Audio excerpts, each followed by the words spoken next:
Salut les players, on se retrouve pour une nouvelle vidéo et aujourd'hui on a voulu faire un bilan de ces huitièmes de finale de la Ligue des Champions parce qu'il s'est passé beaucoup de choses, hein. Le Real Madrid et le PSG seront au rendez-vous des quarts de finale. On va en profiter justement pour se projeter sur les affiches parce qu'en vrai il y a de belles affiches pour ces quarts de finale. Est-ce que t'es chaud, Anderson, ou pas? Bah écoute, j'ai énormément de choses à régler dans cette vidéo, Félix, avec énormément de personnes. Ça va être une vidéo règlement de compte. Ouais. Ça va être une vidéo règlement de compte avec tous les haters du Real Madrid. Moi, je préviens tout de suite. Non, Je suis désolé, même moi, le premier, j'ai critiqué mon club hier, mais maintenant, je pars en croisade. C'est-à-dire que je pars en croisade contre absolument tous les grands clubs qui détestent mon club, à savoir le FC Barcelone, à savoir l'Atlético Madrid, à savoir le Paris Saint-Germain. Désormais, on est ennemis, en fait. Voilà, que ce soit clair. Désormais, chacun prêche pour sa paroisse. À quelle heure avons-nous été amis? À quelle heure? Non, mais à quelle heure? non, parce que... j'étais pas virulent vis-à-vis de ces clubs-là. Je m'en foutais. Mais maintenant, je vais devenir un hater, en fait. Vous voyez, c'est quoi un vrai hater? Je sais pas, pour les gens qui suivent un peu le monde de la musique, hein. Kendrick Lamar. Voilà. Kendrick Lamar grec. Je vais devenir comme Kendrick Lamar. Parce que je pense j'ai pas assez, je vous fais pas assez montrer mon niveau de hate, en fait. Parce qu'il y en a qui se permettent beaucoup de choses et on va en parler dans cette vidéo. Voilà. Bon, en tout cas, si vous êtes friand, voilà, de ces règlements de compte, bah, n'hésitez pas à liker la vidéo. N'hésitez pas également à vous abonner. On vous voit ceux qui regardent les vidéos et qui ne s'abonnent pas. Hein, on vous voit. Il y en a beaucoup encore. Il y en a trop. Beaucoup Donc, n'hésitez pas à nous soutenir. Ça fait rien. Hein. Un petit like, un petit partage. Hein. On reposte, on commente. Bien évidemment, on s'abonne. On active la cloche pour ceux qui veulent activer la cloche. Et ça fait toujours plaisir. Hein. Voilà votre contribution sur la chaîne. Voilà, tout est dit. On peut envoyer le générique. Hein, c'est parti.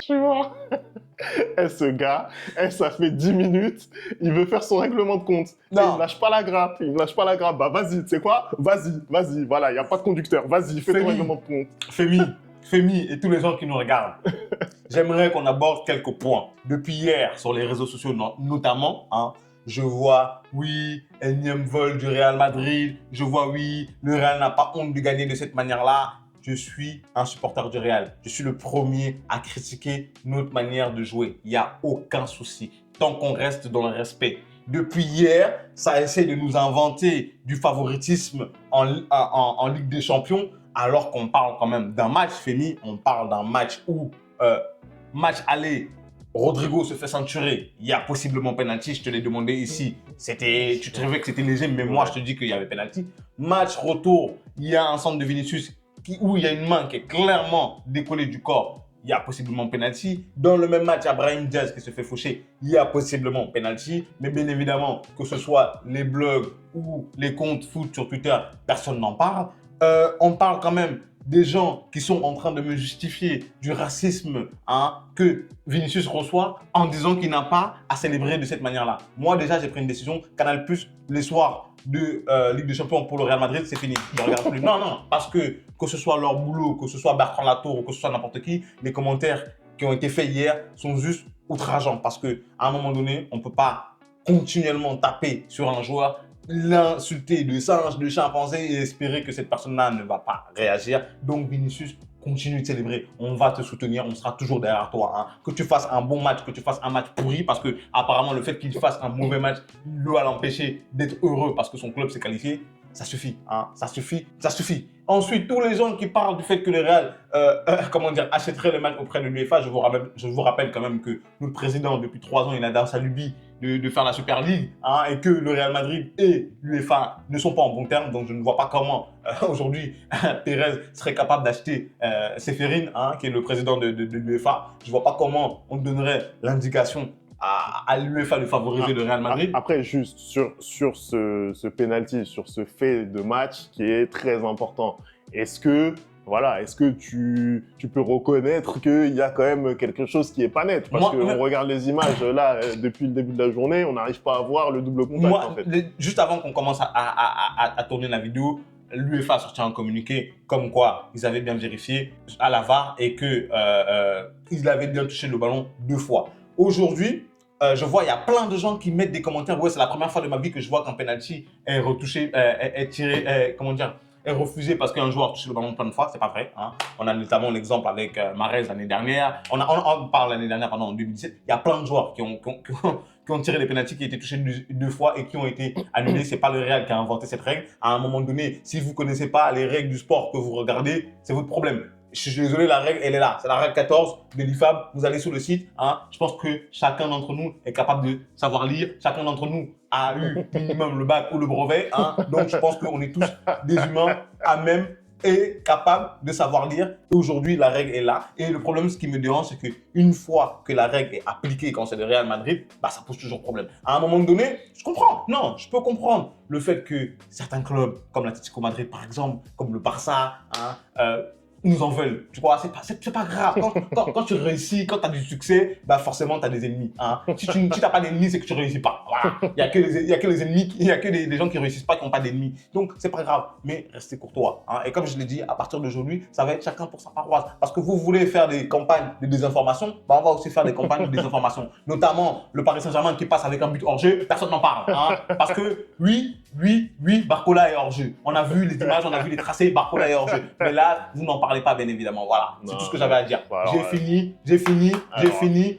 Non, mais je vais quand même répondre là-dessus parce que venir dire que le PSG, etc., il est passé sur un but hors jeu, peut-être. C'est un but hors jeu ou pas? Mais par rapport à tout ce qui s'est passé, ne serait-ce que dans cette double confrontation, et par rapport à tout ce qui s'est passé pour le PSG depuis qu'il est en Ligue des Champions, là, sous QSI, il y a 10 ans, bah, je suis désolé, je pense qu'un petit but hors jeu, hein, on peut le prendre. On peut le prendre. Quand c'est vous le prenez, mais quand c'est nous, voilà. Mais en tout cas, voilà. En tout cas, moi, je comprends juste pas comment on peut crier sur quelque chose qui est la règle. Point final, c'est la règle. Pour moi, la règle, c'est la règle. Moi, je suis désolé, la chose qui me dérange le plus, c'est que l'UEFA ne vient pas avec une image formelle où le double contact est là. En fait, c'est le manque de transparence qui induit justement ce soupçon, tu vois ce que je veux dire? Ils doivent venir avec une image. Ils ont montré une vidéo, je pense qu'après, tu pourras regarder. Qui normalement, voilà, fait qu'ils ont pris cette décision. Moi, c'est ce que je trouve gênant. On va enchaîner, Anderson. Effectivement, pour parler un petit peu plus du match, on a bien compris à chaud que tu étais très déçu de la prestation madrilène. Est-ce que tu as toujours ce regard sur la rencontre et est-ce que là, tu commences un petit peu plus à te satisfaire de la qualification pour l'écart quand même? Non, je suis satisfait de la qualification pour l'écart parce que je pense que ça m'aurait fait mal d'être éliminé en 8e contre l'Atlético Madrid, même si je veux que les choses changent dans mon club. Je pense que c'était important de frapper, de tabasser la racaille madrilène. Hein. Non, parce qu'il faut remettre les choses dans leur contexte. Mais bien évidemment, depuis le début de la saison, je suis le premier supporter du Real qui est très difficile, qui est très dur avec son équipe et je suis toujours dans cette optique-là. Aujourd'hui, ce que je vois ne me satisfait pas. Hein, je suis désolé, il y a plein de gens dans les commentaires, d'ailleurs merci d'avoir commenté, qui nous disent que l'essentiel c'est la qualification. C'est vrai, mais jusqu'à quand? Femi, je pose la question, jusqu'à quand? Parce qu'à un moment donné, bah, la chance va tourner, on ne pourra plus gagner continuellement de cette manière-là. Moi, aujourd'hui, ce que je demande, c'est même pas... Moi, je ne demande pas à ce que le Real Madrid joue comme le Barça ou comme le Paris Saint-Germain ou comme Arsenal. Hein. Non, pas du tout. C'est pas notre identité. On n'a jamais joué comme ça. On ne va jamais le faire.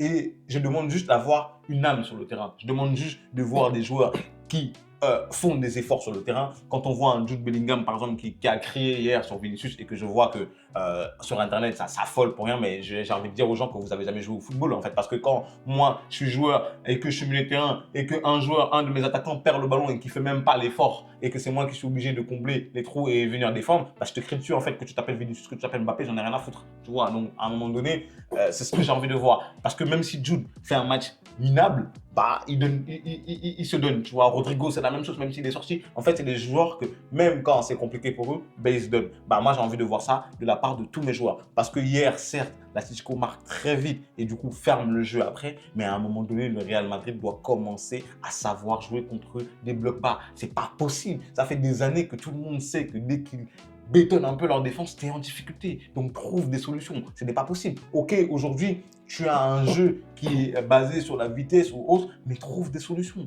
Ancelotti a sa part de responsabilité parce que c'est lui qui est sur le banc. C'est à lui de faire les changements qui vont pouvoir aller casser ce verrou de l'Atlético Madrid. Tu vois, aujourd'hui, on est une équipe du Real Madrid où on a tout misé sur l'attaque et notre défense, elle est devenue trop fébrile. C'est pas possible, en fait, de prendre un but en soir de Ligue des Champions en moins de 30 secondes quand quand tu vas dans un terrain hostile, tu vois, ce n'est pas possible. Donc, tout ce que j'ai vu hier, il n'y a absolument rien qui me satisfait, hormis la prestation de Courtois et d'Aurélien Tchouaméni et de Raoul Asensio aussi, et à Valverde aussi, qui fait un match pas mal. Mais outre ça, le reste, je suis un peu déçu, notamment des quatre fantastiques, entre guillemets, parce que ce soit la prestation de Mbappé, que ce soit la prestation de Vinicius, que ce soit la prestation pardon, de Rodrigo ou encore Jude Bellingham, bah, j'ai été énormément déçu parce que j'ai vu, on attend depuis trop longtemps que la mayonnaise prenne entre ces joueurs-là. Depuis le début de la saison, on a un peu des œillères parce que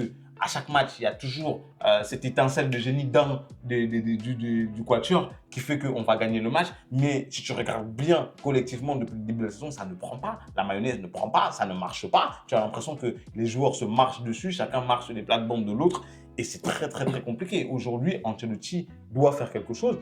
Moi, je pense que Ancelotti, aujourd'hui, il arrive à un stade de sa carrière où ça ne va plus, il ne peut plus trouver les solutions et il est temps qu'il parte, tout simplement, et qu'on ait du renouveau dans cette équipe-là. Mais pour ça, les supporters du Real doivent comprendre que pour que Ancelotti parte à la fin de la saison, il faut qu'il y ait une saison où on ne gagne pas de trophée majeur. Parce que je peux le dire, à la fin de cette saison, si on arrive en demi-finale de la Ligue des Champions et par malheur, on prend la Liga, par malheur, on prend la Liga, Ancelotti ne partira pas. Il ne partira pas. Donc, on a besoin aussi de faire des saisons blanches. Il y a des supporters qui l'ont dit dans les commentaires et ils préfèrent souvent faire des saisons blanches que de gagner de la manière dont on a gagné hier, en fait. C'était très compliqué, je suis désolé. Non, c'est vrai que j'ai vu beaucoup de commentaires qui se plaignaient de la façon dont le Real s'était qualifié et qui avaient un petit peu honte. Mais moi, encore une fois, je suis désolé. Dans le football, seule la victoire est belle. Pour moi, le Real, il mange très bien depuis plusieurs années maintenant. Il continue à bien manger sous Carlo Ancelotti, pardon. Et je vais vraiment bien rigoler quand vous allez beaucoup moins manger avec un coach qui joue bien au football. Voilà, c'est tout ce que je voulais dire. Après, pour le reste, je pense qu'on l'a déjà largement évoqué durant le débrief. Et t'en as encore remis une couche. Je pensais que ton jugement allait être un petit peu non, après, altéré, par contre, après, maintenant, je veux vous dire une chose, parce que je pense aussi que je vois qu'il y a beaucoup trop de gens qui sont contre nous et que même moi, en tant que supporter, maintenant, je vais un peu commencer à mettre de l'eau dans mon vin et être vraiment derrière mes hommes, peu importe ce qui se passe, parce que je vois que le fait que nous-mêmes, parce que pour le coup, les supporters du Real, on est très objectifs, le fait que nous-mêmes, on critique un peu nos clubs d'une manière, je vois qu'il y en a certains qui se permettent de nous critiquer, alors que voilà, depuis 10 ans, le cabinet à trophée, il est vide, mais bon, c'est pas grave. Hein. Donc voilà, je vais commencer à être derrière mes gars, quoi qu'il arrive. Hein. Là, Arsenal, je peux vous le dire, on va les broyer. Voilà. Je peux vous le dire, on va les broyer. Et c'est avec cette confiance-là que je pars dans le match. Maintenant, Adrien Koupora, même s'il nous tape, c'est pas grave. Maintenant, je serai derrière mon club à 100%. C'est pas que je l'étais pas avant, hein, mais je vais faire l'hypocrite. Voilà, non, je vais faire l'hypocrite. Pas parce que j'ai envie de faire l'hypocrite, mais parce que je pense qu'il y a certaines personnes qui se permettent de nous juger alors que voilà, ils gagnent pas non plus. Bon, je pense que le message est passé. Je voulais qu'on revienne aussi un petit peu, Anderson, sur l'autre huitième de finale qui a fait parler. C'est bien entendu ce Liverpool-PSG, huitième de finale retour. L'exploit du PSG à Anfield. Hein, on a rappelé la portée historique de ce match durant le débrief. Mais moi, ce que je voulais souligner, hein, au-delà de la presta des joueurs parisiens, on en a déjà longuement parlé. Ce que je voudrais, moi, souligner, c'est l'image en fait que véhicule maintenant le PSG. D'une part, il y a cette sympathie qui commence à s'installer, ce respect qui commence à s'installer pour le PSG, que ce soit à l'étranger, mais même en France aussi, même en France, même nos ennemis commencent à bien parler de nous. Ah, même à Marseille, il y a des voix discordantes, on va dire, voilà, qui commencent à dire que voilà, le PSG, ce qu'ils produisent, c'est très fort. Hein, et en plus, en sachant que le Classico arrive, c'est d'autant plus incroyable qu'on entende ces voix-là.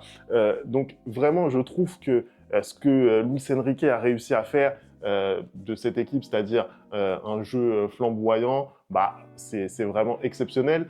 Je pense aussi que par rapport à ce qu'on a vu au début de la campagne de Ligue des Champions, bah, y a vraiment un progrès. Tu vois ce que je veux dire? Parce que moi, j'avais été, et on m'avait trouvé sévère à l'époque, mais je maintiens que l'équipe a énormément progressé, qu'il y avait déjà un fond de jeu bien identifié. On va pas se mentir, on jouait très bien, même à l'époque. Mais voilà, dans le dernier tiers du terrain, on avait beaucoup de difficultés à se créer d'occasion. Et il y a beaucoup de matchs où on a été très moyen. Je pense au match à Nantes, contre Nantes, je pense au match à Auxerre, au match à Reims. Il y a plein de matchs où on a été très moyen. On n'a pas créé beaucoup de choses, même si on avait cette maîtrise, ce contre-pressing qui était présent. On avait, pour moi, beaucoup plus de mal à créer. Et en plus de ça, on n'était pas efficace sur les occasions qu'on se créait. Maintenant, on a un volume d'occasions. J'ai vu la stat passer. On a tiré 48 fois sur la double confrontation, 48 fois au but sur la cage d'Alisson. Je ne sais pas si tu te rends compte. Maintenant, le volume d'occasions qu'on arrive à générer, c'est juste incroyable. Donc vraiment, il y a eu une métamorphose. Je ne sais pas vraiment quand est-ce qu'elle a eu lieu. Est-ce que c'est contre City? Est-ce que c'est contre Salzbourg? En tout cas, ce qui est certain, c'est que voilà, en fin d'année 2024, il s'est passé quelque chose et cette équipe est devenue vraiment clinique. Maintenant, ce que j'ai hâte de voir, c'est la façon dont le PSG va gérer son nouveau statut, parce que maintenant, voilà, tu fais partie des favoris à la victoire finale. Justement, moi, ce que j'allais te demander, là, ce que j'allais te poser comme question, c'est que, est-ce que, après la double confrontation après le match, pardon, contre Manchester City, où on a vu un pari très au-dessus, beaucoup de gens se sont dit, oui, c'est parce que Manchester City est faible. Est-ce que là, après cette double confrontation contre Liverpool, qui est sorti premier de cette phase de groupe de Ligue des Champions et qui était grandissime favori à la victoire finale, est-ce que après la double confrontation contre Liverpool, tu es un peu plus rassuré par le niveau qu'a affiché ton équipe? Je suis rassuré, je l'étais déjà en réalité, mais je suis conforté dans le fait que le PSG maintenant fait partie des meilleures équipes d'Europe. Je ne pense pas qu'on soit passé de rien du tout à la meilleure équipe d'Europe parce qu'on a battu Liverpool, mais je pense que par rapport à ce qu'on fait en Ligue 1 voilà, depuis 2025, etc., ça fait de nous la meilleure équipe d'Europe, et ce match contre Liverpool, c'est la confirmation. Là où j'ai vraiment été rassuré lors du match à Anfield, c'est sur notre capacité, et je te l'avais dit en avant-match, sur la capacité à défendre et à subir. Ça, je ne l'ai jamais vu sous Luis Enrique. À chaque fois qu'on subissait des vagues, tu savais qu'à terme, tu allais prendre un but dans les minutes qui suivent. Tu vois. Et là, ce qu'on a vu, c'est une équipe solide, des joueurs, même des joueurs offensifs qui se sacrifient. On a vu Gvara se battre, mais comme un chien de la casse. Voilà, c'est incroyable ce qu'il a fait, Gvara, sur son côté gauche en termes défensifs. Voilà, on a vu tout le monde se dépasser vraiment. Je pense que le côté gauche parisien, dans lequel j'inclus même Pacho, puisqu'il est défenseur central, axe gauche, il a vraiment progressé du point de vue défensif et même offensif d'ailleurs, et de telle sorte que maintenant, que ce soit à droite ou à gauche, on est quasiment du même niveau. On est très fort. On est très fort. Et quand tu parles aussi de l'axe du terrain, du milieu de terrain, avec notamment Neves et Vitinha qui ont encore une fois surnagé, ça fait une équipe qui est très complète. Ça fait une équipe qui est très complète. On ne pensait pas cette équipe capable d'être à ces hauteurs-là. Là, elle nous a vraiment rassurés sur sa solidarité défensive, sur le fait que voilà, tout le monde travaille pour le collectif. Et là, oui, je pense qu'on peut vraiment aller loin. Est-ce que ça veut dire qu'on va gagner la Ligue des Champions? Ça, voilà, l'avenir nous le dira. Mais ce qui est certain, c'est qu'on sera très difficile à battre. Voilà. Écoute, je partage un peu ton avis, je partage un peu ton opinion sur tout ce que tu viens de dire. Je ne vais pas paraphraser ce que tu viens de dire. Moi, j'ai été impressionné parce que je pense que, pour le coup, depuis le début de la saison, moi, je ne doute pas des qualités de cette équipe. Je pense que tu es témoin, que ce soit dans le jeu ou que ce soit dans les buts. Au moment où les buts n'arrivaient pas, je te disais qu'ils allaient arriver et finalement, ils sont arrivés. Et dans le jeu, dans la capacité aujourd'hui qu'ils ont de faire du pressing, dans la capacité qu'ils ont aujourd'hui de mettre toutes les équipes en difficulté, c'est très fort. Moi, j'ai hâte de voir ce que ça va donner pour la suite. Après, aujourd'hui, je ne sais pas si vous êtes passé directement de, comme tu dis, d'équipe lambda à favori de la compétition. Moi, je ne suis pas d'accord, parce que je trouve quand même qu'il y a d'autres équipes qui ont notamment terminé dans ce top 8-là, même si la moitié du top 8 est déjà dehors.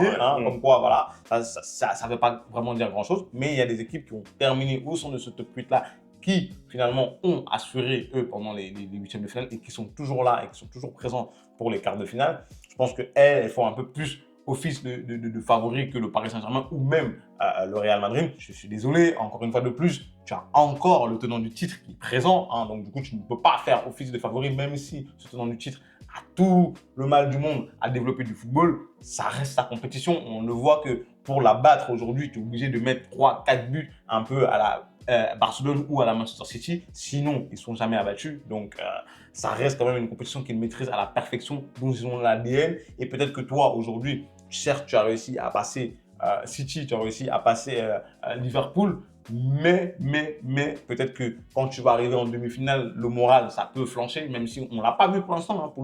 Depuis le début de la saison, on voit que c'est très, très, très fort. Mais comme je l'ai dit encore, Liverpool, le football qu'ils ont développé ne permettait pas du tout de mettre le Paris Saint-Germain en danger parce que Paris aussi a fait ce qu'il fallait. Mais demain, moi, j'ai hâte de voir un peu un Nuno Mendes ou un Achraf Hakimi contre des attaquants qui sont un peu plus virevoltant, qu'est-ce que ça peut donner. En tout cas, moi, je pense que voilà, Paris mérite aujourd'hui d'être là où ils sont. Paris mérite de figurer parmi les favoris. Je ne sais pas si c'est le grand favori, je ne dirais pas ça. Mais voilà, je trouve que c'est du très très lourd ce qu'on voit pour l'instant.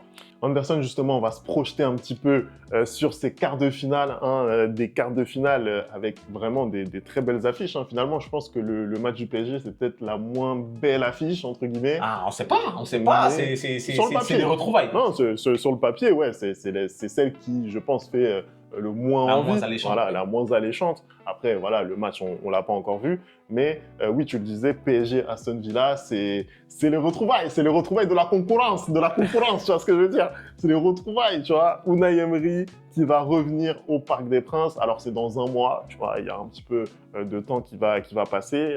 Il y a une trêve internationale qui va passer. D'ailleurs, j'en profite pour dire que tu fais bien. On va suivre. En même temps, moi aussi, pour mon téléphone. Vas-y, parle.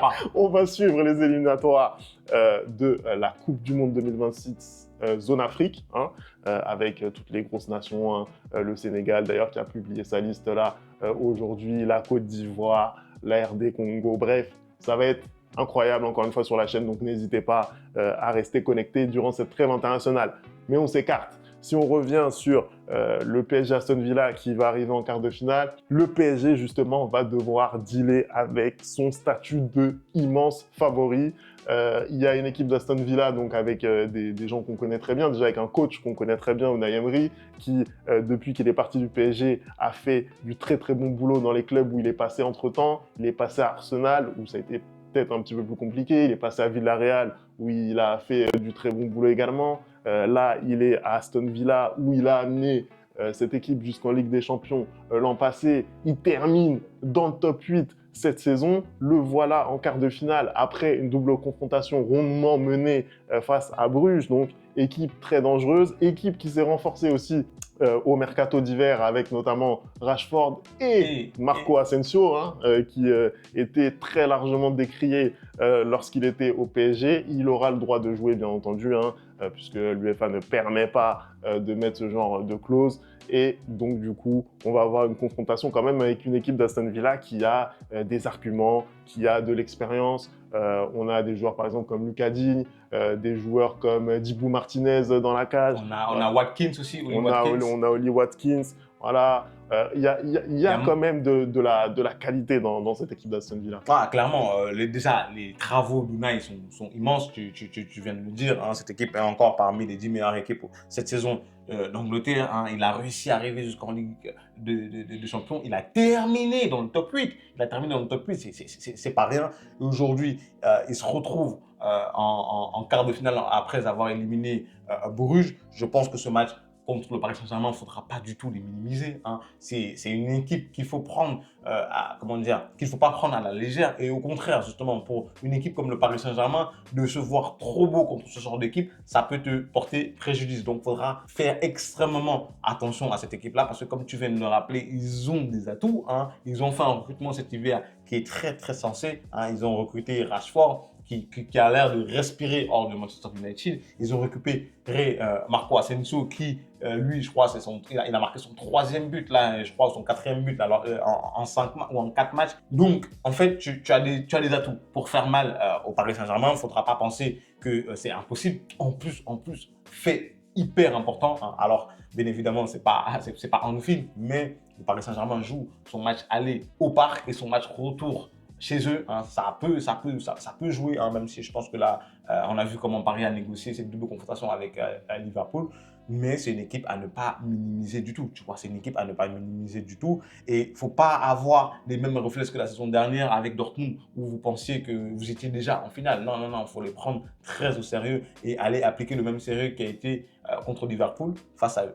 Anderson, on va parler maintenant du quart de finale dans lequel va se retrouver le Real Madrid, hein, puisque vous allez devoir affronter Arsenal. J'ai cru voir passer une stat. Est-ce que c'est vrai que vous n'avez jamais battu Arsenal en Ligue des Champions? En même temps, Fémi. Est-ce que c'est vrai? Non, cette stat est vraie. Cette stat est vraie. Hein, je crois que la dernière fois qu'on s'est affronté, c'était en 2006, un truc comme ça. Il y avait eu un match nul et ensuite une défaite avec notamment Thierry Henry, un truc comme ça.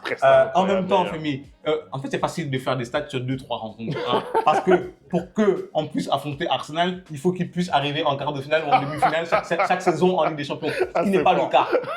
Ce qui n'est pas le cas. Est-ce que je mens? Est-ce que je mens? Il faut arriver en quart, il faut arriver en demi, il faut arriver en finale. Mais ce n'est pas le cas pour eux. Alors que pour nous, je suis désolé, en 15 ans, c'est 13 fois les quarts de finale. Donc à un moment donné, on ne peut pas non plus venir jouer en première ligue. Donc à un moment donné, voilà, c'est facile de faire ce genre de stats-là. Mais on va voir ça le 8 avril. On va voir ça le 8 avril. Ce sera la première fois. Il y a une première fois à tout. Bref, on va affronter une équipe d'Arsenal qui aujourd'hui est deuxième en première ligue, qui, malgré la chute de Manchester City, n'arrive toujours pas à aller chercher ce Graal qui les fuit depuis tant d'années. Hein. On va affronter une équipe d'Arsenal aussi qui va peut-être être amputée de ses éléments forts comme Bukayo Saka. Hein. On pense que voilà, ça va être très, très, très compliqué. Nous aussi, on aura de petites retrouvailles, notamment avec Martin Odegaard. Je pense qu'il aura à cœur de prouver que Madrid a fait le mauvais choix en l'envoyant du côté d'Arsenal. Mais pour le coup, c'est une confrontation que je pense justement va permettre de peut-être révéler les meilleures qualités du Real Madrid. Pourquoi? Parce qu'on est face à une équipe qui joue au football, face à une équipe qui va laisser des espaces. Et qui dit espace dit Vinicius et Mbappé qui, eux, vont pouvoir en profiter. Hein. Je pense que le match qu'on a vu contre l'Atlético, ce ne sera pas du tout le même match qu'on va voir contre Arsenal. Et je pense que l'autre aspect du match qu'on va récupérer pour nous, c'est que le match aller, c'est à l'Emirates et le match retour, c'est au Santiago Bernabéu. Je pense qu'on l'a vu, je te l'avais dit, là on l'a vu à quel point ça fait mal au Real de ne pas jouer son match retour à domicile. Hein. Là, ils vont jouer leur match retour à domicile. J'ai envie de regarder, je regarde tous les paramètres. Cette équipe d'Arsenal, bien évidemment, elle peut faire mal au Real. Hein, mais je pense que c'est un match pour le Real qui sera beaucoup plus facile que celui qu'il a joué contre l'Atlético Madrid parce que pour le coup, ils ont les qualités pour pouvoir être très bons dans les deux confrontations face à Arsenal. Par contre, il faudra faire attention.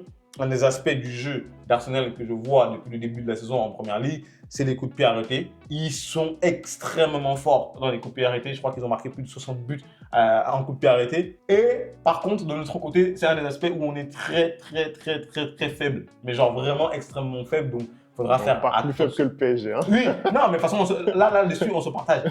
Mais il faudra faire super attention, surtout qu'on a vu comment cette équipe d'Arsenal était capable de jouer, notamment contre le Paris Saint-Germain. Hein, et vous ont battu 2-0, il me semble. Alors que Paris, depuis le début de la saison, ça joue quand même. Mais je ne sais pas pourquoi. En tout cas, je ne suis pas autant inquiet que quand on a tiré l'Atlético Madrid. Aujourd'hui, pour moi, le Real est totalement capable de battre Arsenal sur les deux confrontations. C'est-à-dire que match aller, ils sont capables de battre Arsenal. Match retour, ils sont capables de battre Arsenal. Et je pense que ça sera aussi l'occasion de régler un peu les comptes avec certains fans d'Arsenal qui comparaient Bukayo Saka à Rodrigo. Hein, parce qu'apparemment, Rodrigo n'aurait pas été titulaire à Arsenal. Hein, je ne comprends pas. Hein. Apparemment, Bukayo Saka serait plus fort que Rodrigo. Je ne sais pas quel football vous regardez. Mais ce sera l'occasion de régler tout ça. On va voir. Bah, on va voir ça, on va voir ça. En tout cas, moi, cette affiche, c'est peut-être celle des quarts de finale qui me hype le plus, honnêtement. J'ai vraiment hâte de voir ce que ça va donner. Opposition de style, tu l'as dit, entre les deux équipes. Moi, personnellement, j'ai une sympathie pour Arsenal, justement, à cause ou grâce à Thierry Henry. Mais voilà, là aujourd'hui, Arsenal, on les pensait capables d'aller chercher cette première ligue cette année. On se rend compte que ça a été plus compliqué que prévu. On se rend compte aussi que voilà, ils ont eu beaucoup de faits contre eux, beaucoup de blessures. Ils ne sont pas dans la meilleure dynamique de leur saison. Et en face, on a un Real aussi qui est en proie au doute, mais qui voilà, peut peut-être un petit peu plus se révéler face à un profil comme celui de cette équipe d'Arsenal. Hein. On avait vu que contre, par exemple, l'Atalanta, le Real a peut-être produit sa meilleure presta de la saison en Ligue des Champions. Donc, qui sait, peut-être que le Real va faire comme ce que tu as dit, c'est-à-dire s'imposer à l'aller comme au retour. Moi, j'ai vraiment hâte de voir ce match. J'attends de voir ce que ça va donner. Ah, moi aussi, hein, je pense qu'on va les chicoter. Ah, comme je dis, maintenant je suis sur une nouvelle ligne éditrice parce que j'en ai marre. Parce que j'ai l'impression que quand je critique trop mon club, d'autres qui s'en prennent pour s'en servir. Non, non, non, c'est fini ça. C'est fini. Maintenant, on est madrilène à 4000%. Okay, on va être un peu toxique comme les supporters de Barça, comme les supporters de l'Atlético, comme les supporters du PSG. On va être toxique. Vous voulez être toxique, tout le monde va être toxique. Sachez-le maintenant. Allez, merci d'avoir regardé cette vidéo. On n'oublie pas hein, les bonnes habitudes, @le replay foot. Et on se retrouve très très vite pour une nouvelle vidéo. Ciao!